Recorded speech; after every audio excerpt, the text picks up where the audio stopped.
Il faut qu'on parle d'un sujet en particulier, on doit ouvrir le sujet Drew McIntyre.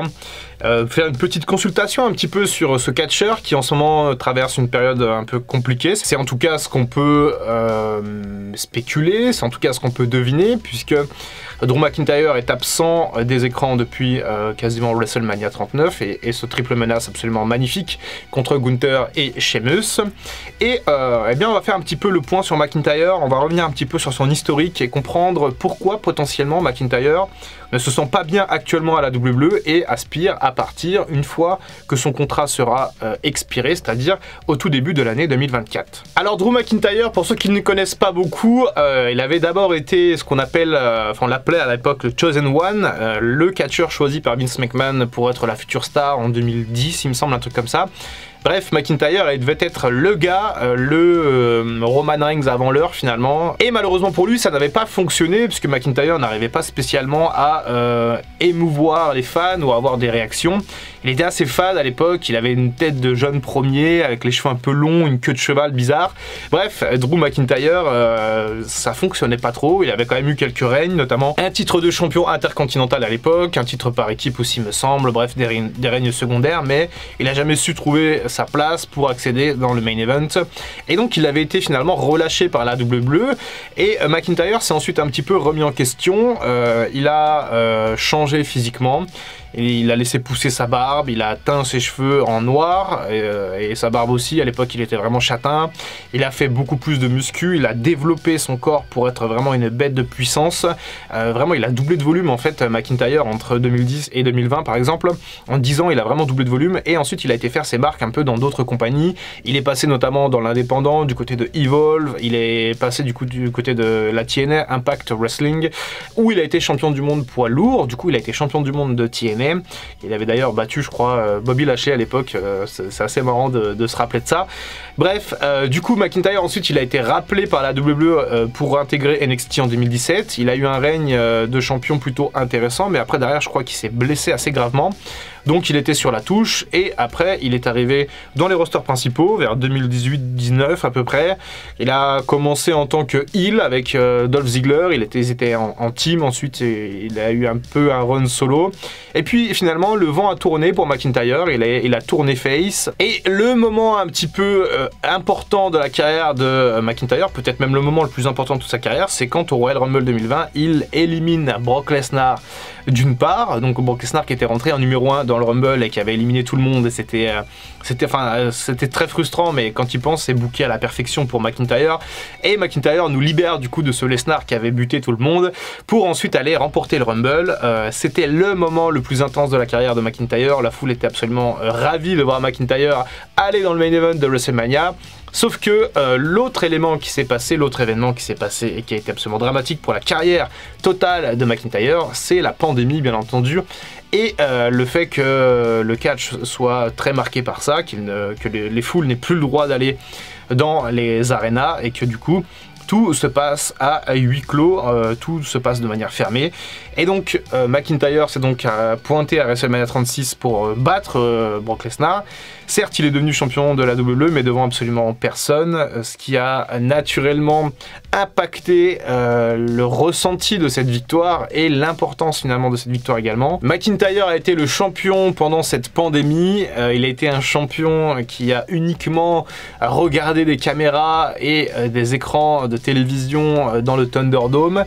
Il n'a jamais vraiment pu communier avec ses fans, avec la foule en général, partager un petit peu ce titre avec les gens qui aimaient McIntyre, et ça je pense que malheureusement ça lui a coûté extrêmement cher et que c'est comme ça en fait, on peut pas revenir en arrière, ce qui est fait et entre temps le vent a retourné. Mais McIntyre, du coup, je pense qu'il en a gros sur la patate par rapport à ça. Parce qu'ensuite, il va perdre du coup son titre à Hell in a Cell contre Randy Orton avant de le récupérer en novembre. Donc j'avoue que ce move était assez surprenant. Je pense que la WWE a voulu donner un run à Randy Orton pour passer à 14 titres, il me semble, un truc comme ça. mais ensuite McIntyre a récupéré la ceinture, quoi. Et ensuite il y a tout cet imbroglio du coup qui arrive début 2021 où en fait il va conserver son titre, mais à un moment donné le Miz va cash-in sur lui du coup et récupérer le titre, mais ensuite Bobby Lashley va récupérer le titre du Miz et donc on va avoir un Lashley contre McIntyre à WrestleMania 21 où Lashley était le champion de la WWE et bien là où les fans pensaient que McIntyre allait littéralement désosser Bobby Lashley pour récupérer son titre, et bien deuxième petit point noir dans sa carrière, puisque McIntyre à ce moment-là il a perdu en fait, il a perdu dans l'opener de sa WrestleMania 37 qui avait été retardé à cause de la pluie, c'était un bordel à l'époque, bref, et donc là je pense que ce moment-là ça a été le déclic vers la pente descendante de McIntyre et 2 ans plus tard effectivement on peut le remarquer, en tout cas ça a servi Bobby Lashley pour le mettre, pour consolider finalement sa toute puissance en battant McIntyre puisque c'était quand même l'ancien champion, mais pour McIntyre ça ne lui a pas servi du tout. Le reste de son année 2021 va être assez fat finalement, où il va avoir des rivalités un peu de second plan, alors il va quand même être drafté du côté de SmackDown donc ça va lui permettre de concourir contre de nouvelles personnes, de nouveaux catcheurs, mais finalement ensuite il va se reblesser il me semble au cou à la fin de l'année et en fait il va être absent pendant quelques semaines et finalement cette année 2021 c'est un peu un symbole d'échec pour McIntyre. Son année 2022 elle est aussi assez atypique parce que alors déjà il se fait éliminer par Brock Lesnar dans le Royal Rumble et ça j'ai trouvé ça assez rigolo de un prêté pour un rendu, c'est à dire que McIntyre a fait le boulot en 2020 et là du coup 2 ans plus tard c'est Lesnar qui refait ça, mais enfin surtout 2022 ce qui est marquant pour McIntyre c'est que il va un peu errer finalement d'une rivalité à l'autre, de la mid-card au main event. En fait, il n'y a pas vraiment de sens finalement à cette année encore une fois. Parce que McIntyre, il va combattre Madcap Moss à un moment donné. Il va avoir cette rivalité en fin d'année contre Karrion Kross qui est absolument décevante. Malgré toute l'intensité que les deux y mettaient. Sur le ring, c'était vraiment pas terrible. Et à côté de ça, il y a ce match à Clash of the Castle en septembre contre Roman Reigns où il fait le main event, où il a l'opportunité de sa vie de battre Roman Reigns et de récupérer le titre. Et là, c'est le 3e et dernier clou de son cercueil, je trouve, parce que je reste... alors, je pense toujours un peu quand même au fond de moi que la WWE aurait dû faire gagner McIntyre, en fait, contre Roman Reigns. Je sais que c'est impossible, enfin, c'était très compliqué d'imaginer Roman Reigns perdre ses titres. En plus, maintenant, il y a cette notion de record, de longévité, mais je pense que McIntyre et toute l'Europe, enfin tous les fans auraient absolument mérité et auraient eu besoin de gagner. Peut-être qu'en fait on aurait dû booker ce match sans les titres, mais ça aurait eu ni queue ni tête, aucun sens de faire ça. Mais en fait je trouve que cette défaite là contre Roman Reigns, c'est vraiment le 3e clou dans le cercueil. Après la défaite contre Lashley à WrestleMania 37 et après celle contre Orton du coup, juste avant, je pense que là ça a vraiment... signé l'arrêt de McIntyre en termes de big star et en fait progressivement on a perdu un petit peu cette aura autour de McIntyre. En fait c'est tout ça finalement, tout cette petite historique pour contextualiser un peu le fait qu'aujourd'hui McIntyre il a perdu cette aura qu'il avait il y a 3 ans et je ne vois pas comment il pourra la récupérer malheureusement, hormis cette espèce de petite ellipse européenne du coup à Clash of the Castle.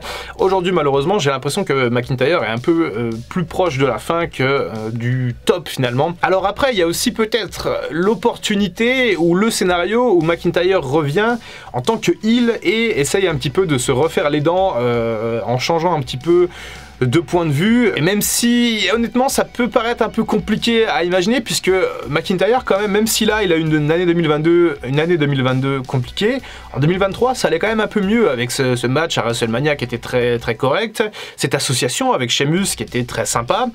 Bref, on est tous un peu perdus autour de McIntyre, lui-même est d'ailleurs perdu, et ce qui se passe aujourd'hui c'est qu'en fait, tout ça pour vous dire que McIntyre, son contrat expire tout début 2024, et en fait on lui a proposé de re-signer, sauf qu'en fait la somme qu'on lui a proposée, le salaire ne conviendrait pas à McIntyre, qui se serait senti un petit peu insulté finalement par la somme qu'on lui proposait, étant donné un petit peu la stature qu'il a, ou qu'il a eu en tout cas, et tout simplement, eh bien, l'attitude qu'il a, les shows, enfin les matchs qu'il fait, les promos, bref, McIntyre se sent lésé un petit peu et a refusé donc du coup une première offre. Depuis, il n'y aurait pas eu de deuxième offre de la part de la WWE. Alors, est-ce que la WWE va laisser filer McIntyre à la concurrence, par exemple? Je pense à All Elite Wrestling ou d'autres compagnies. McIntyre, de son côté, en ce moment, apparemment, il serait blessé. Il était blessé même avant WrestleMania 39, mais il voulait absolument être là pour le triple menace. Et Dieu merci, puisque ça a fait un 5 étoiles qui était vraiment magnifique. Bref, la situation semble actuellement très compliquée pour McIntyre, très compliquée pour la WWE aussi. Je ne sais pas si McIntyre va rester ou va partir. Toutes les options sont sur la table pour le moment. Pour l'instant, McIntyre se soigne.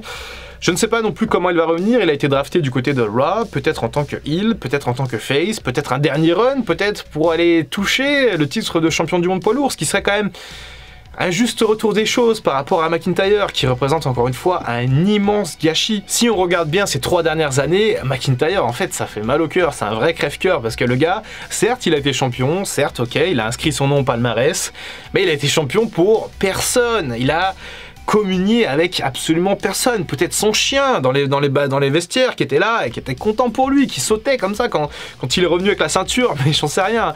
Peut-être oui, effectivement, les autres catcheurs, ses amis, les membres de la WWE, ok, mais le mec, il a eu personne pour l'acclamer, et franchement, je pense que c'est vraiment un immense gâchis. J'espère qu'un jour McIntyre pourra commémorer un nouveau titre avec ses fans, qu'on pourra créer une histoire, une storyline autour de ce Drew McIntyre qui a besoin justement d'être champion à nouveau pour justifier sa legacy. Ça, j'aimerais beaucoup qu'on le fasse, j'aimerais beaucoup que la WWE le fasse, mais encore une fois, je pense que malheureusement le train est passé pour McIntyre, et peut-être avec le titre de champion du monde poids lourd, ça laisse une nouvelle opportunité, surtout qu'il a été drafté à Raw, McIntyre. Peut-être, je dis bien peut-être, pourquoi pas, une rivalité entre un McIntyre heel et un Seth Rollins face pour le titre, même si ça n'aurait pas trop de sens du coup dans l'histoire et dans le scénario que je viens de proposer. En tout cas, on verra bien pour McIntyre. Ça me tenait à cœur de faire cette vidéo, cette petite consultation sur Drew McIntyre, qui est un catcheur que j'aime beaucoup, qui a l'air d'être un être humain aussi très sympa, mais qui malheureusement représente un peu un gâchis, c'est certain, puisque on aurait pu faire quelque chose d'assez légendaire avec McIntyre, et au final on reste un peu sur notre fin concernant bien entendu le Britannique. C'était Dr Wrestling, à très bientôt pour une prochaine vidéo, et en attendant, comme d'habitude, prenez soin de vous. I can feel the blood creeping up from the heathens. Got will, got fight, got pride, got reason. If they wanna go eat, then you know I'm gon' feed them. If you're coming for me, hope you're ready for a demon.